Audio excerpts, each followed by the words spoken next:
I just feel like I'm a part of this movement of women who are like me. And that is affirming to me as a person. It increases my confidence. It makes me have higher self-esteem to be able to look around and be like, yes, look at us. It makes me feel like I'm a part of a community. And I think community care is self-care. Welcome to Empaths Anonymous, a space for dreamers, healers, and feelers, navigating the fine line between putting yourself first and holding space for others. If you struggle with balancing your needs while still supporting your tribe, then you're in the right place. Welcome to the support group. Hello, lovers and friends. Welcome back to the Empaths Anonymous podcast. I'm Christina. I'm Danny.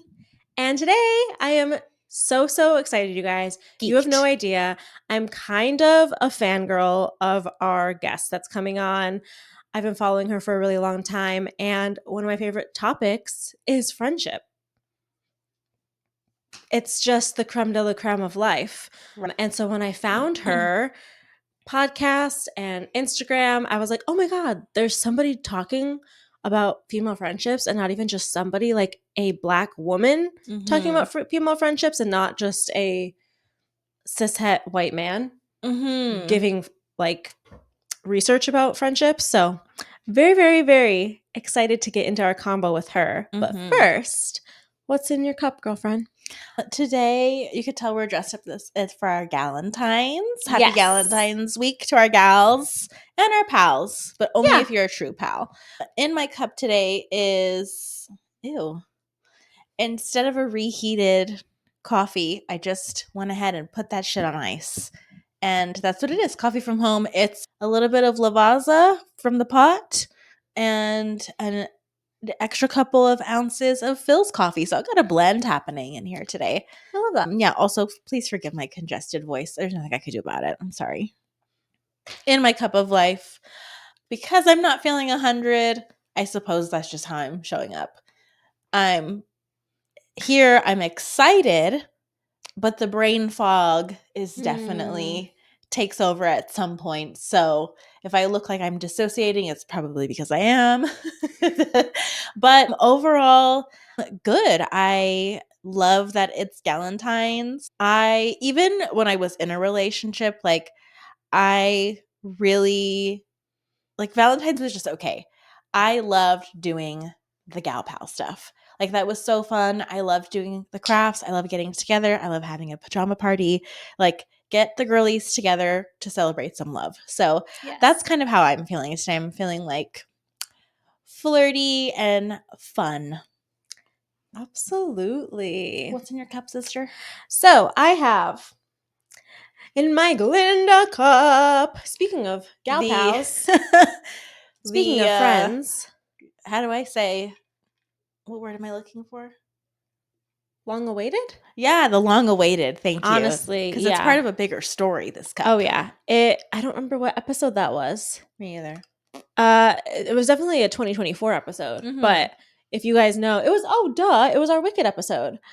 My mom, Crystal's Corner. Absolutely. She traversed East Troy, Wisconsin in her slippers, abandoned her crochet project to go get me the last cup. So, and it's a whole story time. You guys can go listen to it in the Wicked episode. But inside of it, I have the Chamberlain cold brew, the coconut one, and a shot of Phil's Tesora with cold foam that I created at home. Yeah, you need to go into the cold foam because I saw you put the mix-ins. Oh, it's a lot. Okay, so the cold foam has. You should try one of my little brain symbioticas because it actually will probably help with the brain fog. It helps me. It should. It's just sinus. Like I'm so clogged. Yeah. Okay, so it is Califia Organic because we're not about seed oils in this house. Never. Almond milk mixed with the Laird vanilla creamer that has functional mushrooms in it. In the big size now. And then I put in a Symbiotica, I think it's called Golden Brain. I put that in there. Also has a bunch of mushrooms in it. And I think it also has like GABA and zinc or something like that. Honestly, this is probably concerning or should be concerning. I feel like my brain does not turn on until I have that in the morning, and I usually put it in my coffee. It doesn't you can take it just straight up, but I like to mix it in my coffee. It's a chai flavor, like a cinnamon chai. Oh. And then I add cinnamon to the mixture and I put it in the frother on cold and put it on top of my cold brew. That's what I'm drinking today. And that's Christina's elixir of the day. And that's my elixir, yes. And how I'm showing up. Again, also excited to be here, excited about friendships. And as I was getting prepared today, I'm just so grateful for the friends that I do have, namely you.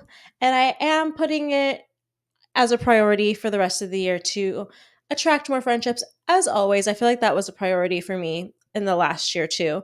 But yeah, being out and about. And we talk about this in the episode a little bit. I am proud of myself for recognizing some patterns and seeing that, a couple years ago I might have reacted this way, but now I'm getting a hold of it. I think that I am getting better at managing my OCD, which is great because I'm doing it without any help from a therapist. Mm-hmm. So I'm really happy about that. While it sucks and it feels like sometimes my brain is a fucking war zone, I'm getting better at managing it. So that's how I'm showing up today.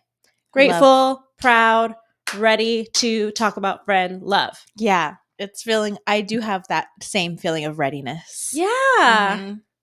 Yeah. Let's go. I feel like a frat bro. Let's go, bro. That's how I feel. We're here for our friendships, bro. Bro, I love you, bro. Yes. Yeah. It's giving really chaotic energy. Kind of, but hey, I'm here for it. In the best way, yeah.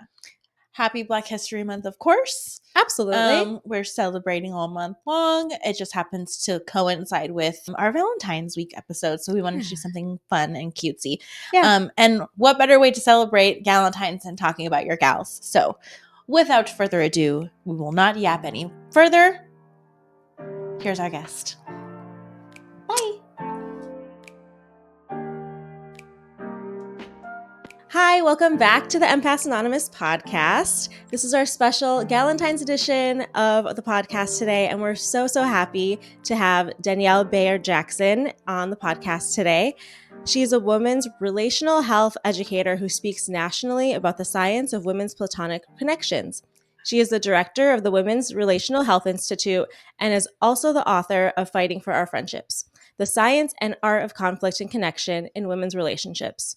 Danielle shares her insight weekly on the Friend Forward podcast and has several viral videos on social media and has written for Insider and Harvard Business Review. Welcome to the podcast, Danielle. Thank you for having me. I'm so excited to be here and to talk about this because it's so important. Yeah, of course. Yeah, we both really value friendship and female friendships, and we think that it's something that, not necessarily is misunderstood, but kind of gets a bad rap sometimes. And as you speak about in your book, isn't always prioritized in the same way for other women. Yeah. So it's great to have you all commit to facilitating a moment for us to talk about this because I do see a trend of women moving toward prioritizing this in their lives in a way that feels very new to me. So I'm excited about that.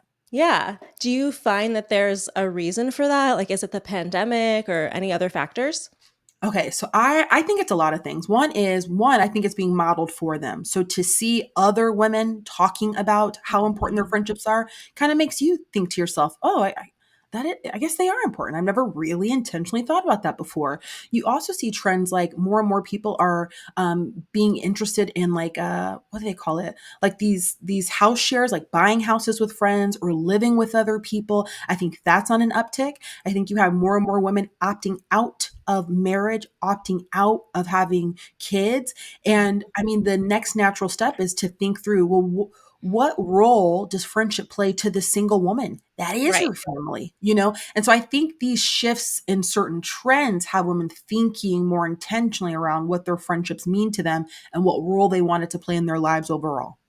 Yeah. We definitely like have our own, like we live in California, so it's a little bit harder to think of buying a house and things like that. But we have a plan of, okay, if in, 5 to 10 years we're still both single and we Mhm. want to think of the long term because that's just smart, right? We're in our 30s. We're like, what are we gonna do long term? We're like, let's get a what is it Yes. called?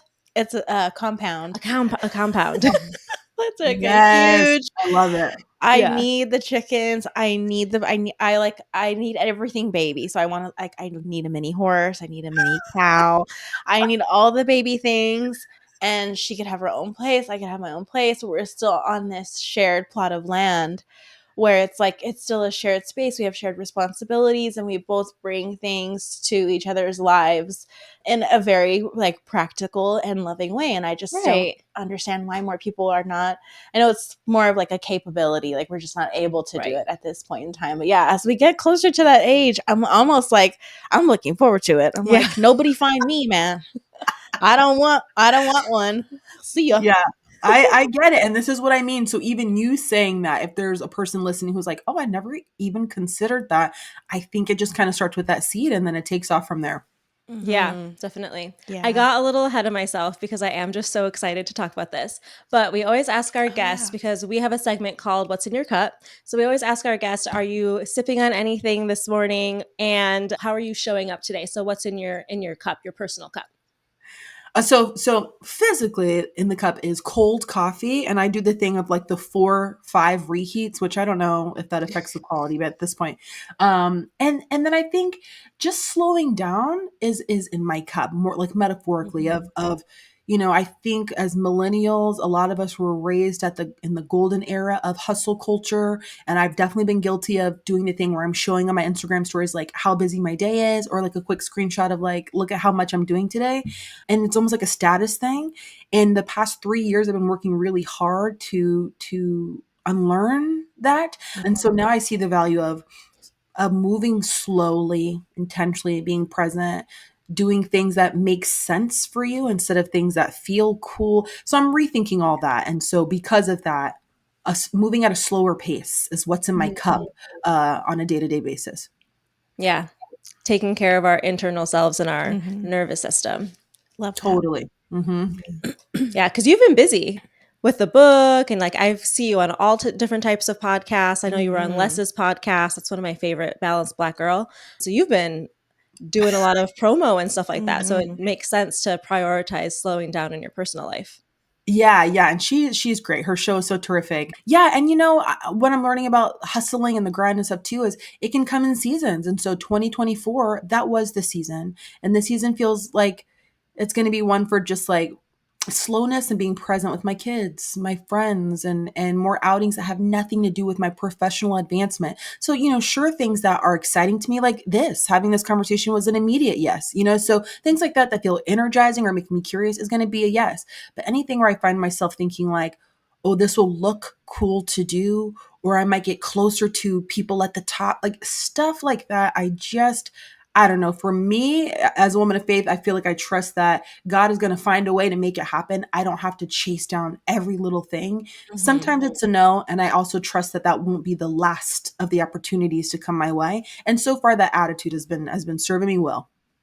Right. I love that. Yeah. Yeah. Even for us to take our little 2 week hiatus, which was so nice. We both got to just kind of completely take a break, stay off of social media, and really still always are thinking about it because it's our baby and we love it very much. But just to not be so active within that headspace was really Mhm. nice, and just to breathe for like a very quick second. And then we were a lot more re energized and ready to come back, you Yeah. know, and kind of Inspired. hit the ground running starting this month. So, yeah, I was trying to explain. I don't know why I did this. I was trying to explain your book to a man. And he's like, "Well, I just don't really understand. Like, I don't really understand why it's just so much girl drama." And I'm like, it's not that. And I kind of detest that. I don't really like when female friendships are deduced to just girl drama. I'm like, well, you wouldn't understand the complications because you don't have a strong and deep and emotional connection to your male friends the way that women have. Like, it's a very special thing to have. And so I just kind of, I tried my best. It was like, he's like, oh, it just kind of sounds like girl drama. And I'm like, well, no, that's not what it is. And so I really like that the way that the book breaks things down.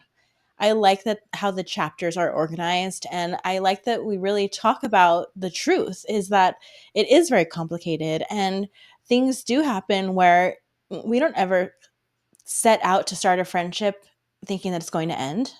Mm-hmm. And sometimes it does, and we have to take inventory. And so when you were talking about maybe some of the friendships that you had lost along the way, I was wondering, well, I was listening and reading along because I'm just that type of person. I was wondering to myself, how did you kind of, well, first of all, did you have guilt? And then how did you kind of process through that in losing a friend? Yeah, I've definitely made friends, lost friends along the way. And, the book itself, Fighting for Our Friendships, the goal was to help women develop more relational resilience. So you and I, when we have a thing, how do I come back from that? And, my specialty is studying the research in women's cooperation, communication, and conflict. And I know that is a lot of evolving discussion around gender and language and things like that. And I appreciate that.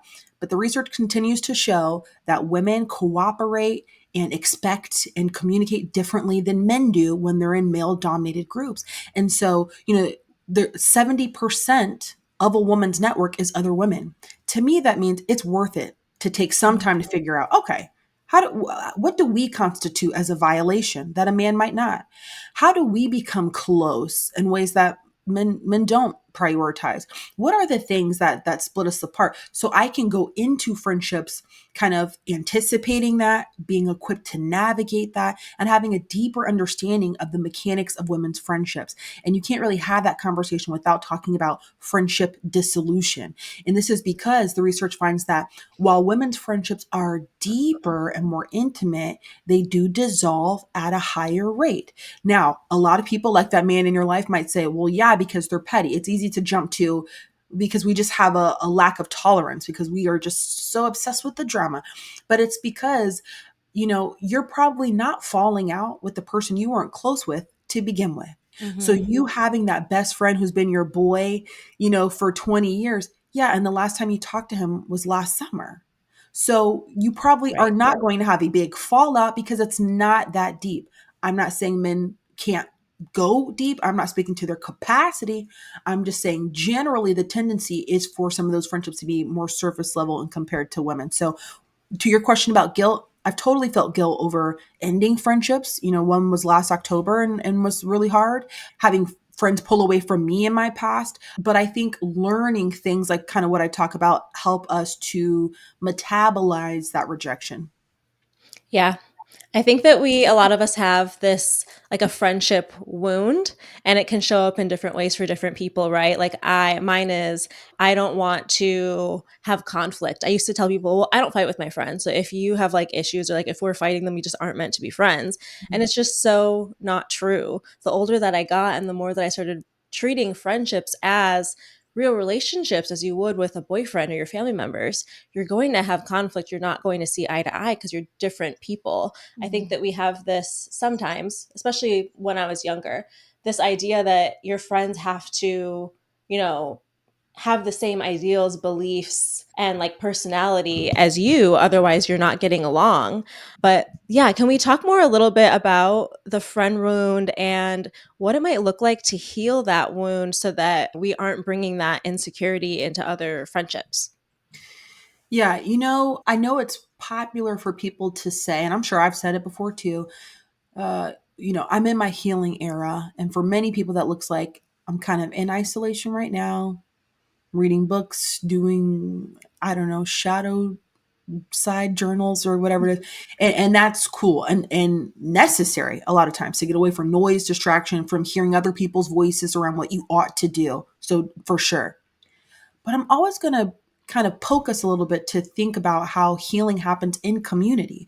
A lot of times the wounds that you do have, it doesn't get better by just like thinking about it and reading books about it. It's the next time I'm triggered in that same way, do I respond differently?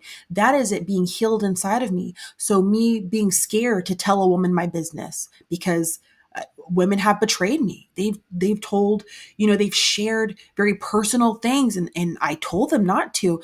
So it's very tempting to say, you know what? I'm not sharing anything anymore. I am so done with that. And you can't trust people. Bah, bah, bah, bah, bah, bah, bah, bah. It's also sometimes important for me to position myself for what therapists refer to as a corrective experience, meaning the circumstances look the same. It's happening again. I have an opportunity to share, but maybe I'm a little wiser now, a little more discerning. And so now I share a little something again, something little, not something somebody could completely destroy me with, something little. And I position myself to show my brain that we can do this and to update the messages that I've downloaded. It's time to update them, but I have to show myself I can. So maybe I share with this new girl a little something and she says something like, wow, thank you for telling me that. Or wow, that stays between you and I. You don't have to worry about me sharing that. Or I see that she had an opportunity to tell somebody and she didn't. And my brain says, okay, well, maybe you can tell some people. Maybe some people are. But I have to give myself a chance for that to happen. And often that happens in partnership with another person instead of just the glorified, I'm in my solo healing era.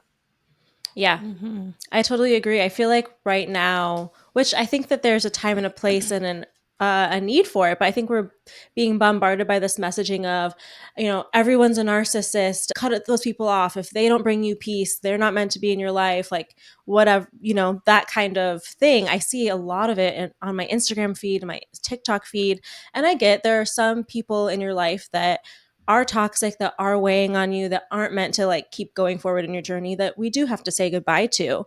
But I think that we forget that before we get to that step, there's also this conflict resolution.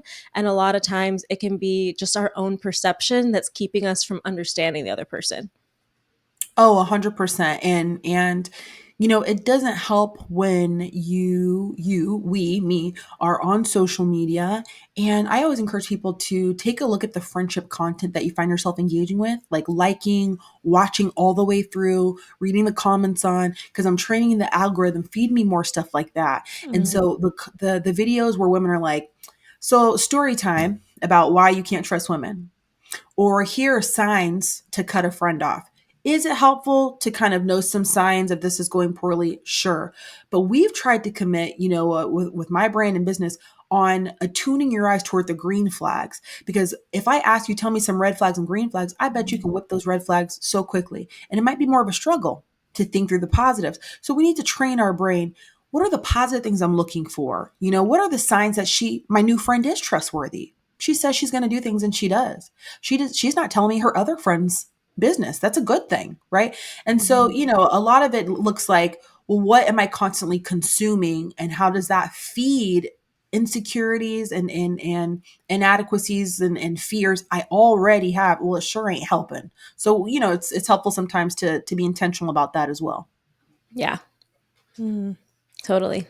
Yeah, I feel like there's this oftentimes a misconception or misunderstanding about what healing is and what that looks like and how it looks so different for everybody. And I am certainly guilty of this, where I thought it was isolation, leave me alone, I have to heal, and then I can come back out into the world and function as a healed person. I very quickly learned that's not how it was going to work for me. I know some people do very well in isolation, and I like spending time by myself, but it wasn't only that. And so I did want to speak to a little bit about how, speaking to healing the friendship wound, when we do have those close friendships in our lives, like how can that healing look?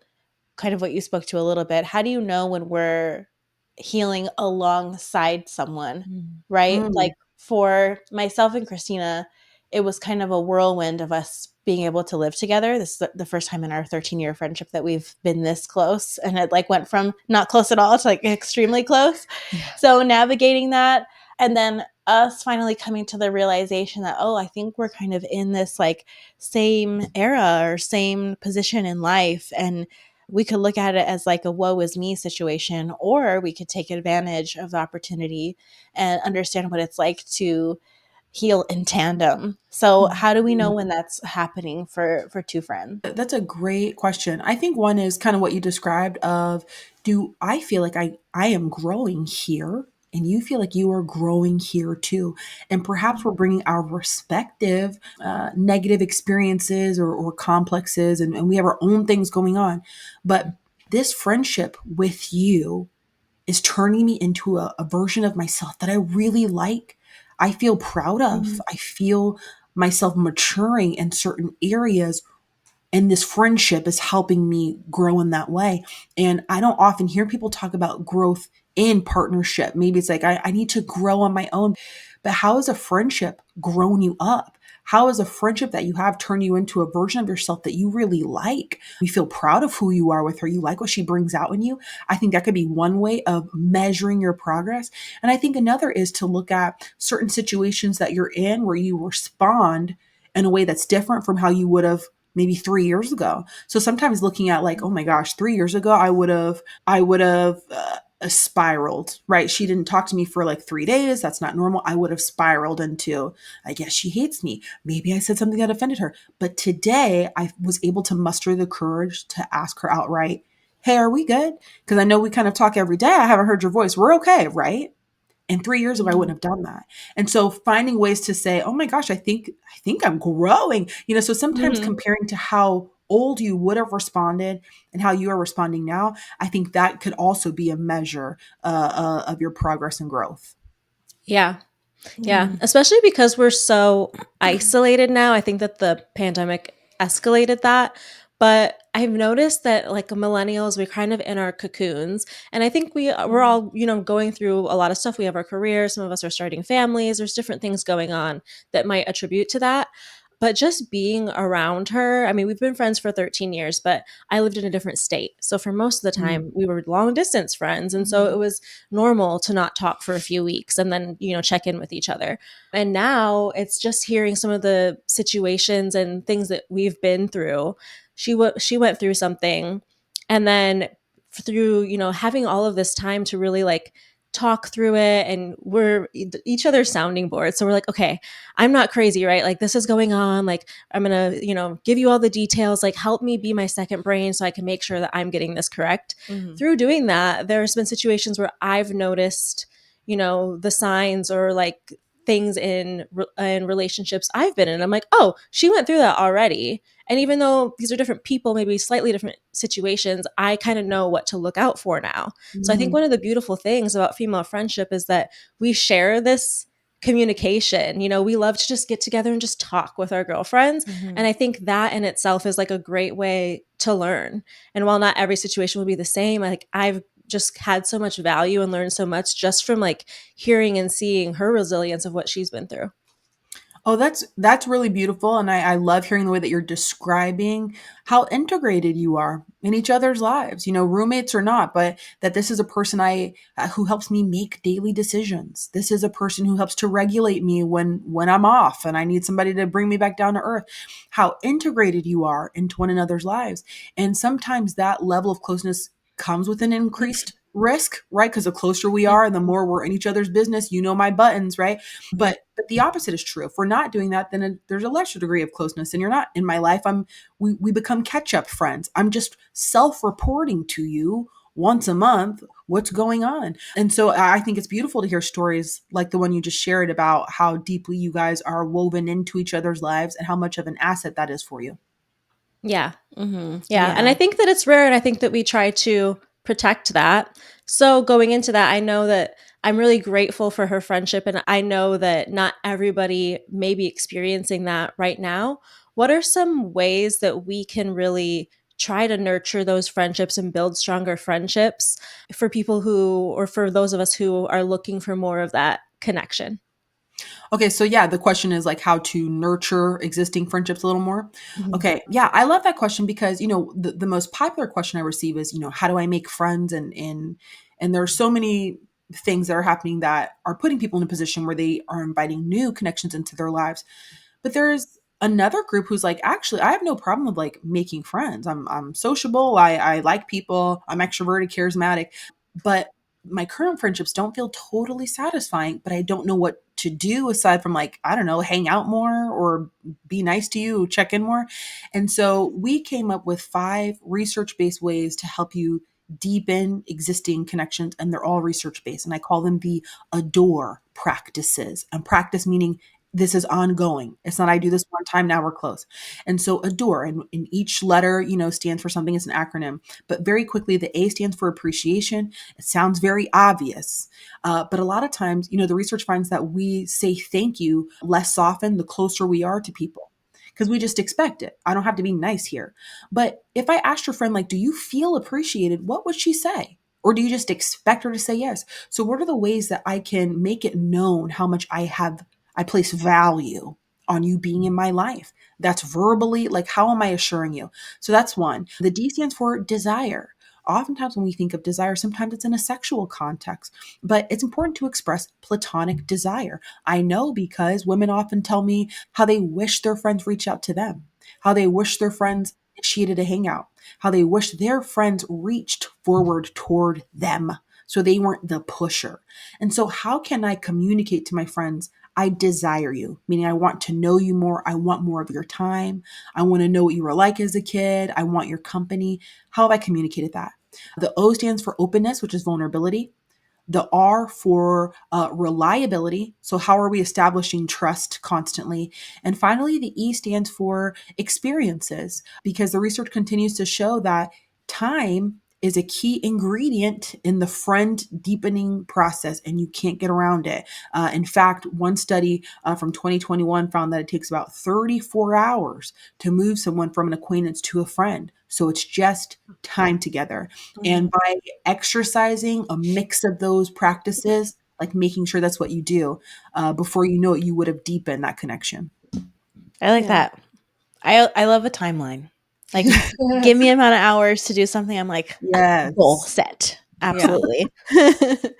Yeah, I've never been the type of person to, and we talk about this a lot, to have a very large friend group. I think the closest I got to like a super large friend group was once when I was 12, and then again when I was like in my early 20s. But that became more of like a co-working situation where it was like I was spending so much time with these people that I didn't really have a choice because they were the only people that I ever saw in my life. Because it's like I was working, 40 plus hours a week. Of course, I'm going to get close to these people. I don't have an option. And more often than not, it was like that's the fun group. We're going out and we're having fun together. But I was noticing that I wasn't having these like deep emotional connections to these people that I was used to, in my other friendships or in my more lasting friendships. So I suppose my question is, when you do find yourself in a large friend group, is it possible to kind of create those friendships? Because like you're saying, it takes so much time and time spent with those people, and not just I'm having fun and we're going out for drinks and we're dancing. Like, that's not necessarily quality time. It's a fun time, but I'm not learning you at all. I know your drink order and I know the music that you like, but I don't really know you. So how do those big friend groups tend to always dissipate? Do they always die out, or do we kind of pick and choose from those like larger groups who we're going to establish a stronger connection with? Oh, that's a great question, because I know that that is a desire for many women. I just want a group of girls, First, let me say, I know that there are friend groups out here that are riding strong. I know that's a thing. I think it's beautiful to have this group of women who are your people, and they serve as some kind of constant in your life is great. To the woman who is trying to reconcile her desire for a friend group with her desire for deep relationships, and she's trying to reconcile those two things, I want to offer some insights for her to figure that out. The first thing I want to say is there is research that finds that when people gather, most of them are gathering one-on-one.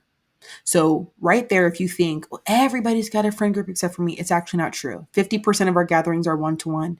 I think it's like, I want to say like 30% not even 30%. I think it's like 20 something percent is in a trio. Then like 9% is in four. So the more you get, the less it's actually happening. Don't let social media fool you. It's not happening. Another thing is, as you age, it becomes more difficult because you are working with multiple schedules, people's competing obligations. So one's got to work, one's got kids, one lives over here. So the practicality of trying to get everybody together to hang out, we've got more barriers to getting it done, just logistically. Okay. And then finally, I'll say that the research also finds that women tend to be more dyadic than men, DYADIC, meaning we tend to splinter off into one-to-one groups, one-on-one, whereas men kind of gather. But when you have a larger group gathering, it affords you a certain level of anonymity. I don't have to totally show up and be seen here because there's a squad of 7 of us. Okay. I can't hide when it's just me and you, though. You talk, I talk, you see me. It's a lot different. So if a woman wants to be a part of a group, I get that. But I would encourage her to look at to what degree it's requiring you to sacrifice depth because you want to be in the squad. So if you're in a group chat, cool, whatever. But if it's one of those things where it's like the expectation is we only hang out as the group, now this is limiting my opportunities to hang out with girls within the group. It's something to look at. If you're in a friend group, I feel like the only way it works is if people have other friends outside of the group. I feel like you need to have secure attachment because people are going to have friendships in other places. Are you okay with that? And we also have to prioritize the group. So it can't be like some of us are constantly hanging out without the other people. We need to be mindful of, man, it's been a while since we all got together. So just think through what your goal is, your friendship goals, and if having a friend group aligns with your goals, or if it just feels nice to be a part of something bigger than yourself. And I feel like if you ask yourself those questions, maybe you'll arrive at answers of what you need to do. Yeah. I feel like that comes up a lot when her and we love to plan a thing. So when we're trying to plan a thing, our birthdays are very much back to back. She's December 21. I'm January 8th. And so it being all around the holidays, we're trying to, who can we get together? Like, where can we go? And it's more often not like surrounding those things. But on the day to day, like, I have always appreciated the one-to-one. I've always appreciated, let me go grab coffee with someone. I just did that the other day with an old friend who moved back to the state, and it was so nice. And yeah, I suppose at that time it was a catch-up situation, but it was in a completely different context. She brought one of her kids. It's like we both have kids now, and the last time I saw her, it was not the case. So I feel like it was a very beautiful thing, and getting to relearn someone is also a beautiful opportunity when it's like they were in your life before things happen where they became a long distant friend, or you guys just kind of lost touch, and coming back to each other and figuring out how we can establish a new connection and establish a new friendship. I feel like that happened between her and I as well, because I am with child and she's not. So it was a very interesting dynamic to explore, and very quickly. She did not meet my daughter until she turned 2. 2. Yeah. So it was a really interesting experience to have. And then to essentially, like what we talked about earlier, figure out all of these different things that were happening in our lives separately, but simultaneously was, I think, so interesting. And we didn't know that they were happening at those times. So I think reestablishing those connections with sort of like long-term friendships can be equally as important if that is your goal, rather than seeking out a huge friend group. And then you might find yourself doing that more and more, and then all of a sudden you do have a group. So I like that. I like that a lot. Yeah. Yeah, especially I think I'm really happy to see that we're in an age right now that in the media where they're celebrating friendships, right? Like Wicked just came out. It's all about friendship. There's a lot of like things at the forefront that are talking about women's friendship. Even we watched the Golden Globes last night, and it's like there's just so many women being celebrated. I'm so happy that we're in this time. And I felt a little isolated as in my early 20s, because I mean, we all grow up, we get in relationships, and that kind of becomes our priority. And I was always like, but my girls, like I just have always felt this like deep connection and intimacy with my girlfriends. And I'm really happy that most of my experiences with female friendships have been positive ones, Mm. especially in childhood and like adolescence. But I think that one thing that we can, kind of what you were saying earlier, is reframing our mind, watching like what we're consuming, is also reframing the beautiful parts of friendship Mm. and making sure that we're prioritizing celebrating each other, like you were saying, the appreciation and letting each other know. I think that's a small way to really continue that bond.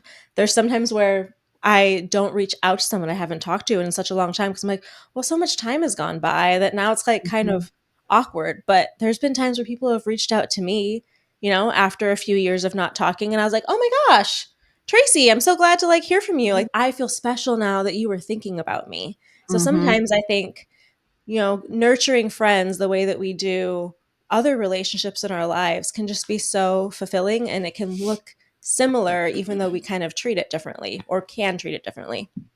Yeah, definitely. And I think that the key word is just, intention. And I know that's a popular word, but I just want to encourage women that the idea that female friendships or friendships are easy, natural, and organic, when you believe that, you often put less effort toward it because you trained yourself like, oh, it should just happen naturally. In fact, there was this research study where they asked people, do you believe that friendships should happen easily and naturally and organically, or do you expect that it might take work? And then they followed these people over 5 years. And then they asked them again. And they noticed that the people who reported that they believe friendships should be easy and organic were reporting greater degrees of loneliness than people who said they expected that it might take work. And so for the woman who is hearing this right now, and she's listening and she's like, man, does it take all that? Do I need to be making the coffee dates and doing that? Yes.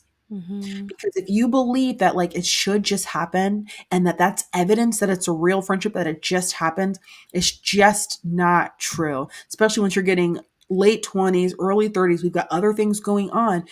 There was a time when it maybe felt organic. So you thought it was natural because you were in a place filled with your peers for 8 hours a day, where there were literally people telling you, okay, now go to recess and play.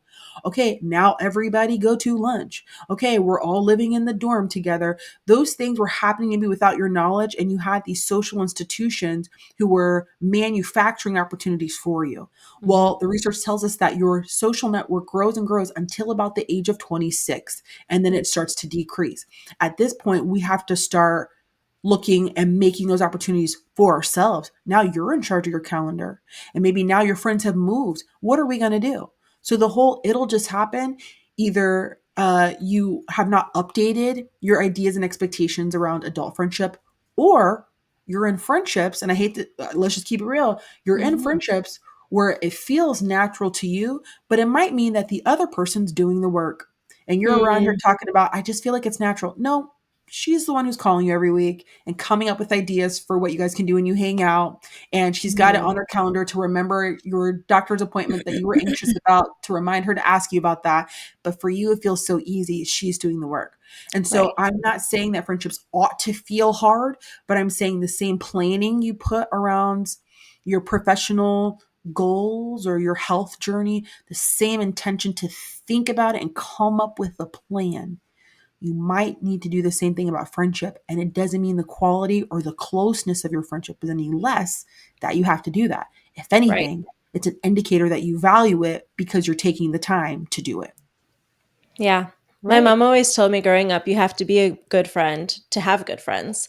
And when I stopped being in that mentality of no one's reaching out to me, things aren't Mm. happening for me, and I just put myself out there and was okay with the rejection, or not necessarily rejection, but if things kind of dry up and fizzle out or it's not being reciprocated, well, eventually I'm going to call in those people that are meant to be in my life, but I'm not going to do that if I'm just in my house being bitter that I don't have anyone to do things with and not reaching out to people and inviting them to things. I'm like, wow, what a concept, Christina. No, that's so good. One of the things we say that I always lead with clients in the coaching program, like a big thing I'm always saying is that you have to adopt being a connector as a part of your identity. And I know that sounds kind of, woo woo, like, embody it. And I'm not really a woo woo girly, but I'm saying it because it works. And so, anyway, I'll spare you all the research on it. But essentially, when you make things like a part of your identity instead of a behavior, you're just going to try on like a verb. Quite literally, if you make it a noun instead of a verb, it will stick and it will activate you. So instead of saying, I like connecting with people and I like doing little things to connect, those are verbs. I like to connect. But when it's, I'm a connector, that's who I am. Then whether or not I text you or plan a Galentine's party or reconnect with an old friend, I'm doing it because that's who I am. These behaviors are consistent with who I am, as opposed to, well, I mean, I'll do it if they do it first. And if I'll do it if they, no.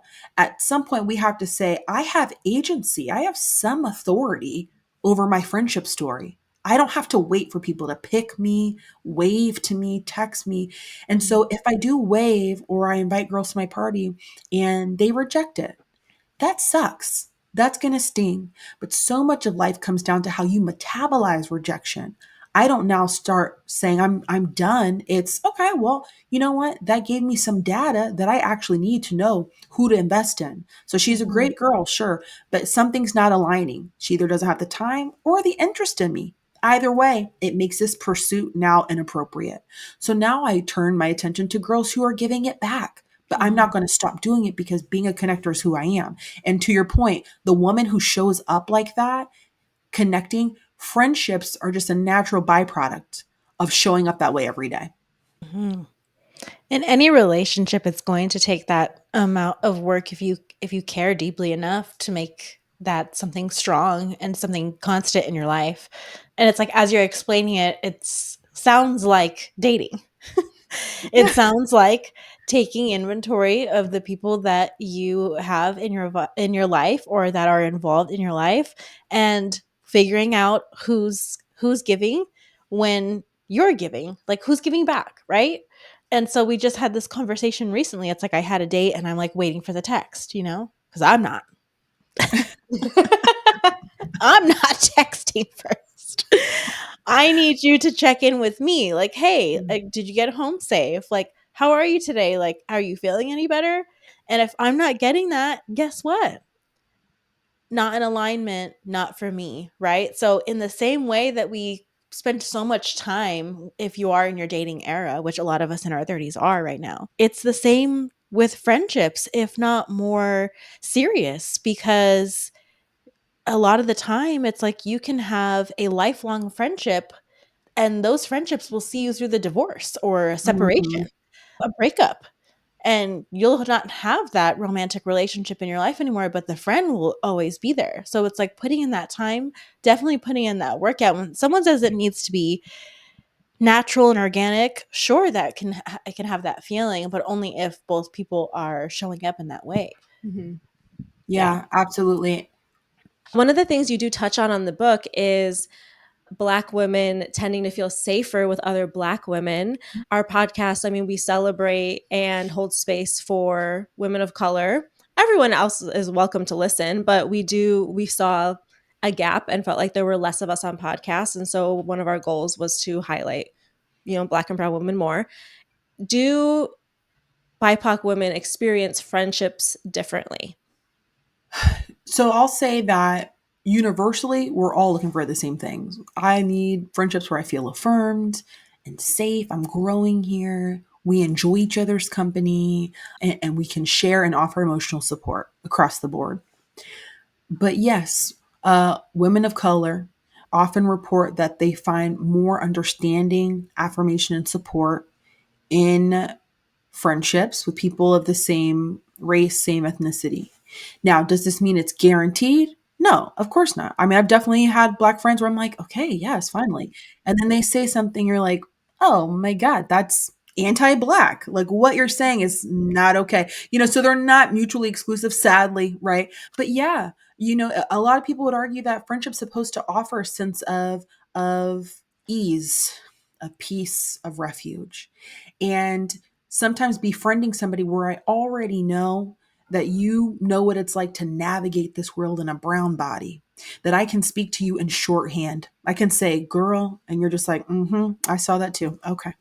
Right. And I don't have to explain that, like, yes, what the store clerk said to me was racist, and not have to be with somebody who's like, I mean, but are you sure though? Or do you think that she was just, a lot of people would say that if you're in predominantly white spaces, especially, that sometimes we feel like we have to be on to some degree. And there's something about coming back to friendships, which are an entirely elective relationship. I don't have to be here.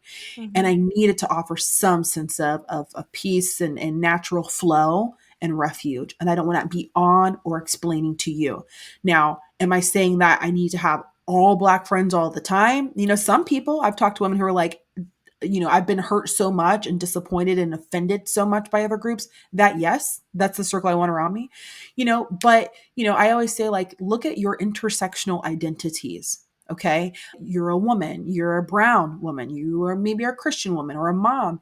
You need to be in communities for each one of those identities because it affirms them. So, like, yeah, I have kids, but, and it's nice to have mom friends. As a Black woman, I need to have Black women who get it, but also having women outside of that, it adds texture to my friendship landscape. It offers me perspective. It expands my world.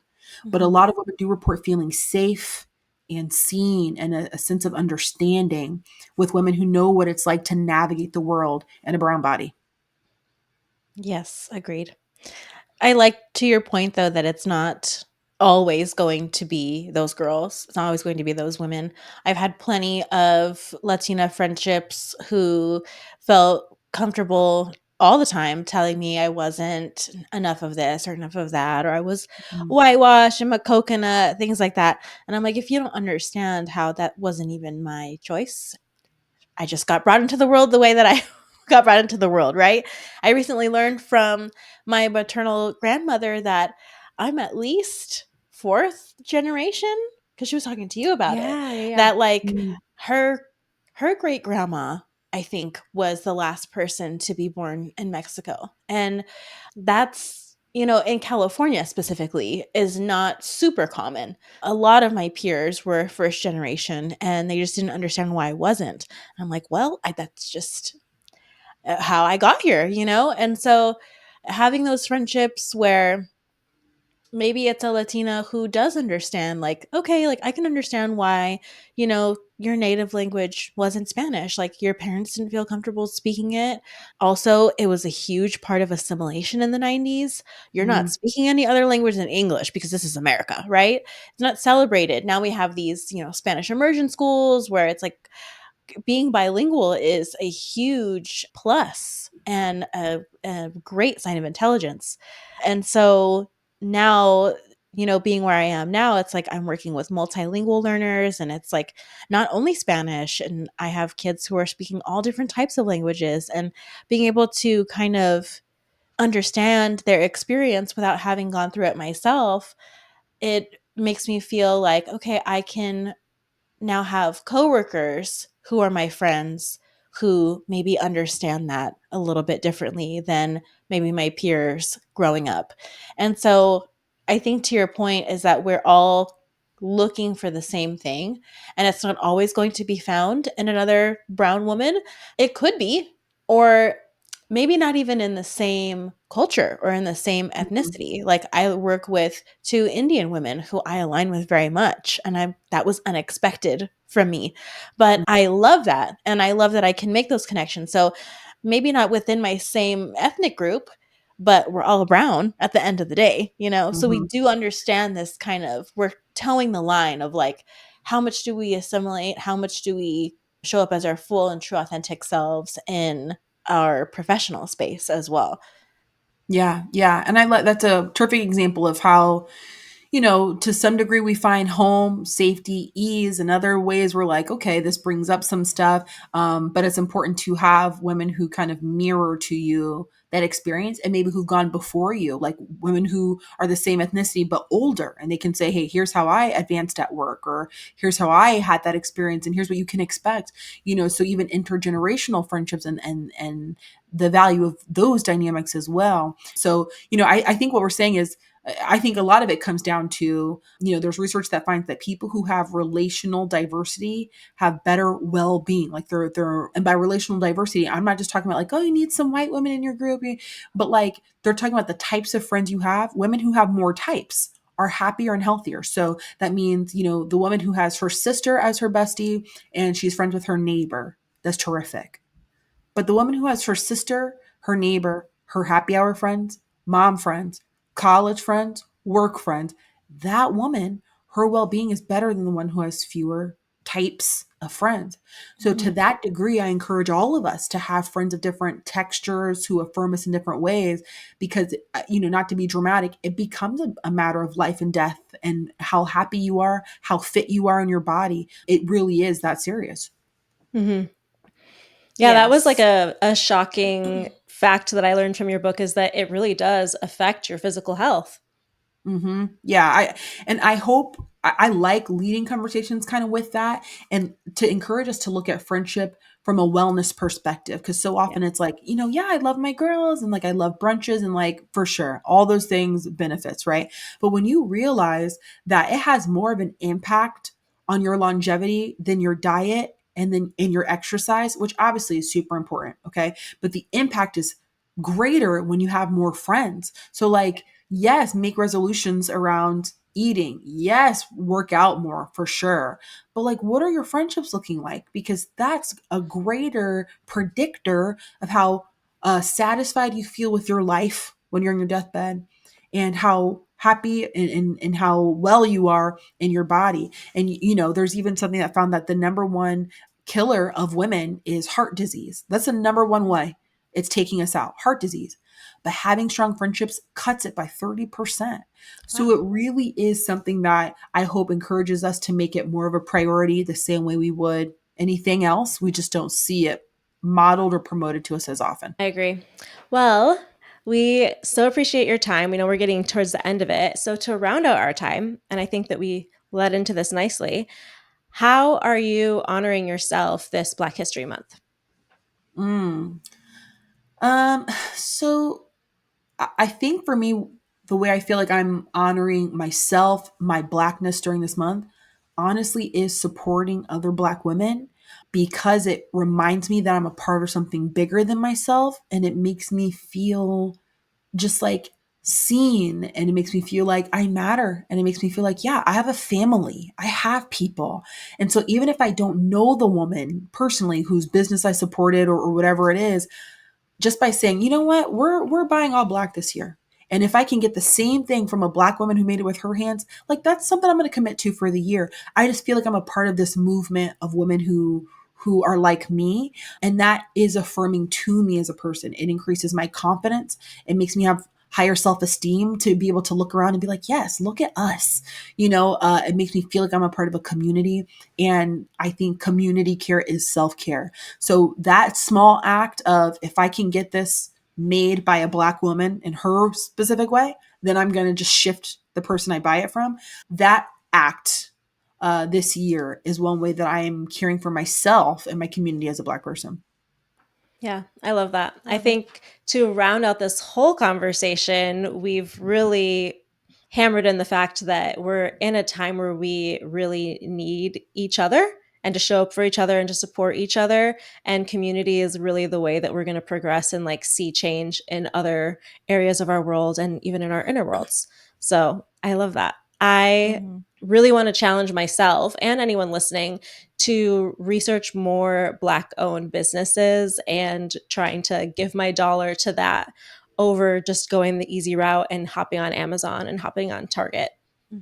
Yeah, same. It might be tough at first because you have your go-to default places, but it matters. And so I love what you're saying about community. I appreciate you guys for bringing me on to have this conversation. I know there's, a couple people now who are speaking about friendships, so I don't take it for granted that you've invited me in to have this conversation with you, but I'm just glad that you're kind of leading it with this group. And I hope that it encourages women that if they haven't been intentional before, that they start to. And I hope that they see the urgency around prioritizing platonic relationships.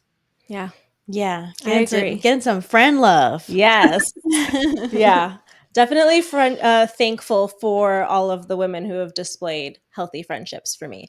And I'm Mhm. grateful for you. I found your content maybe 2 or 3 years ago, and it really has kind of changed the way that I think about how I'm showing up myself in friendships. Mm, So thank you so much for Definitely. everything that you're doing. And when we were planning the podcast, you were one of the names I threw out. I'm like, I really want to have Danielle on the podcast Oh, I'm because so glad. yeah, of That's awesome. course. I appreciate you, and it's always nice to find women who find value in this, and they see like, oh my gosh, this conversation matters too. So I Yeah. appreciate you for bringing me on and sharing about the book and taking the time to read the book is really cool, and I just appreciate you. And the goal for me is just to show women all that is possible and available to them on their friendship landscape. So thank you for giving me an opportunity to do that here. Y'all, when we say, like, we were trying to keep it cool, I hope we came across as cool-ish. I think we did. Yeah, when we say fangirl, we really mean that shit. Like, of course we have a Google Sheets, you know? We have a Google Sheets organized by, like, what it is that's happening on the podcast, and there's a tab, and it's called Dream Guests. And when we tell you she's lived in the Dream Guests tab since we were in the planning stages, when we were talking about, like, I was going to say oh my since God, May, but before May. Yeah, before May. Yeah, before last May. It was a no-brainer, but it was also a reach because it's like, who are we? But in a way, it's taught us that, like, everyone is kind of just in that same playing field, right? Yeah. And as much as, like, we can think that, it's just really not true. Yeah. And at the same time, I do still feel very, like, surprised and honored all at once when someone like Danielle was like, yeah, absolutely, we're gonna have this conversation. I'm like, with me, with us?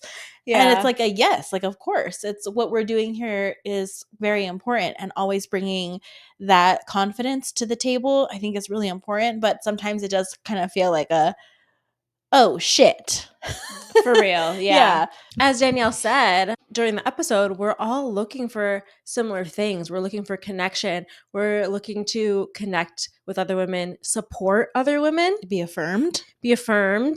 And so I think that we often kind of not put it ourselves in a box, but we kind of get in this, like, imposter mode of, like, who, us? Yeah. But I do.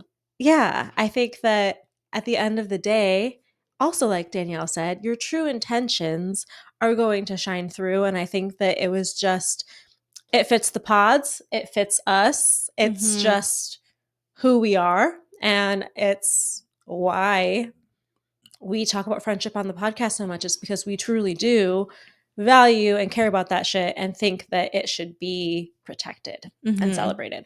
And we, like we said in the episode, we really appreciate how many more conversations are happening surrounding this idea of female friendship specifically. And we will, of course, link everything. We did forget to ask her to shout everything out, but everything will be linked in the show notes. And you guys should really, if you guys are not audiobook girly, pick it up. It came literally in one day. If you want to order off of her website, that'll be linked as well. Fighting for Our Friendships. It's so good. It's broken down so easy. It's very easy to understand, extremely easy to digest. And one of those things that's like, you can revisit that more and more as you go throughout your friendships with different people. And it's something that you can, like, pick it up and, like, oh, let me, like, flip through the chapter where she talked about this, or let me flip through the chapter where she talked about conflict, because I don't know what to do when I'm in this situation now. And she just breaks it down so that it's so easy. Like what you were saying, it's like you can't have a real true connection without conflict. So it's all about how you digest those things, the same way Danielle was talking about digesting rejection. So we'll talk your ears off about how much we love her, how much we love these ideas, how much we love the book, but we want to know what you thought about it. So Absolutely. please, Spotify comments, YouTube comments, let us know what's your opinion on the group friendships versus the one-on-one. Like, where do you find yourself right now in your friendship? On your friendship journey. Yeah. Are you in a place where you are putting your feelers out to make new friends? Or are you good with the people that you have and you just want to grow with those people? We're always in different stages of our lives at different times. And it's like, you can't always be set. I thought I was set with my relationships 2 years ago. And then there were a lot of friendships and people that just needed to fall out of my life, and it's okay. Right. So there's always going to be this process of new and growing simultaneously. Mhm. Also, I want to know what you guys are doing for Galentine's Day. And if you loved this episode, please share it with one of your gals. Yeah, tag your gal. It can Tag your be- gal, share it, Yeah. share the YouTube. If you guys are like tried and true podcast app girlies or Spotify podcast app girlies, send up audio episode too. Yeah. Because we're here for all of it. It can be a small way to let a friend know that you're thinking of her or that you're Mhm. wanting to prioritize your friendship more. Yeah. Send her the episode. Hey, I was listening to this podcast. It actually made me think about you Yep, thought and of how you. grateful I am for you. The appreciation and adore. Absolutely. Yes, we love an acronym around here. Yeah. So that's it. We'll leave you with that. We'll let you kind of digest all the things that we discussed. Of course, we're so appreciative of Danielle for coming on. This was like a huge full circle moment for certain. Oh, you guys, between us, when she messaged me on Instagram, I felt like Beyonce was messaging me. We were eating dinner, and I was like, yeah, and I was like, oh no, what is this? But yeah, it's definitely been a journey, and it's been quite a few months in the making, and we're so happy to just have made it to this point, and we're so happy to have made that connection with her. So yes. with all of that, we were going to leave you with a prayer on this Galentine's. So let us pray. Spirit, grant me the serenity to sit with the idea of taking inventory of my friendships. The courage to show up as a connector. And the wisdom to not spiral on a bitch when she tries me. And so it is. Bye. Mwah. Thanks for tuning in to this week's EA meeting. If you liked this episode, please share it with a friend and leave a 5-star rating and review on Apple or Spotify. We'd love to hear from you. You can follow us on Instagram and TikTok at Empaths and On Pod. Don't forget to follow us wherever you listen to podcasts or subscribe to our YouTube channel and turn on the notification bell so you're the first to know when we release a new episode. We'll meet you back here on the Green Velvet Couch next time. Bye, feelers!